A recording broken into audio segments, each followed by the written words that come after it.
If the past 2 years taught us anything, it made many of us think back and look forward, taking stock of what's important to us, where we wanted to live, who we wanted to be with, and what type of career would make us happy. That's part of why millions are leaving their place of employment.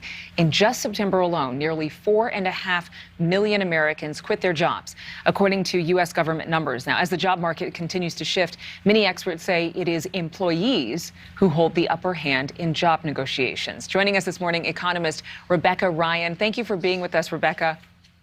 Thank you, Adrienne. So this big change, this big shift that so many people are making, many leaving to explore other opportunities, some to start their own businesses, maybe working from home with the flexibility that we've had over the past couple of years to do so.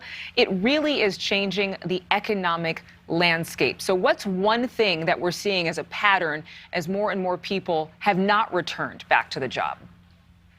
Yeah, one of the patterns is that people are trying to claw back their mental and physical health. You alluded to it in the previous segment about healthcare workers. People are facing burnout in many industries, and you might even say all industries. And so one of the reasons they're taking a break is because they're just trying to get back to themselves.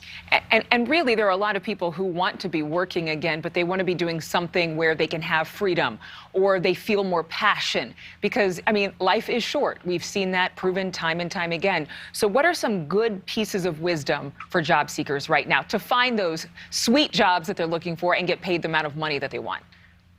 That's right. Well, number one is to know that workers really do have a bit of an upper hand right now. After huge things like a pandemic or after the First and Second World War, workers got more compensation, they fought for it, and employers were willing to give. So number one, workers have the upper hand. The second thing I would recommend to anybody considering changing careers or changing jobs is to really know what your priorities are. Don't just fall back to working the way you had pre-pandemic. Really consider, is it flexibility that you want? Do you really want to work for a company that has a big purpose that aligns with your values? So knowing your priorities is going to go a long way in helping you find a good fit. What's good advice for people who've been unemployed for a long time? Because there was this period over the past year and a half or so where you could kind of afford to not be at work. There was government stimulus, there was unemployment packages that actually kept people afloat. So I know at one time in my broadcasting career, I had to take a break and work as a restaurant hostess and make minimum wage just for my own mental well-being so that I would keep doing something to kind of stoke the embers of wanting to work at all. When you go for a long time, you can kind of get used to not doing anything. Do you have any advice for folks in that position?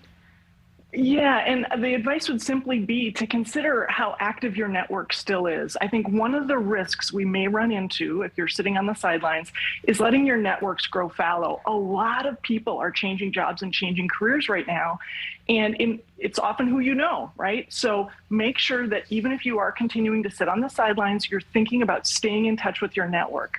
I love that, Rebecca. Obviously, it's who you know and who knows you and your reputation, and that could open doors that you didn't even know were available to you. Rebecca, thank you again for being with us and for your advice. My pleasure. Thank you so much for watching. Make sure to click on the red subscribe button below so you can get more of NewsNation's fact-driven, unbiased coverage.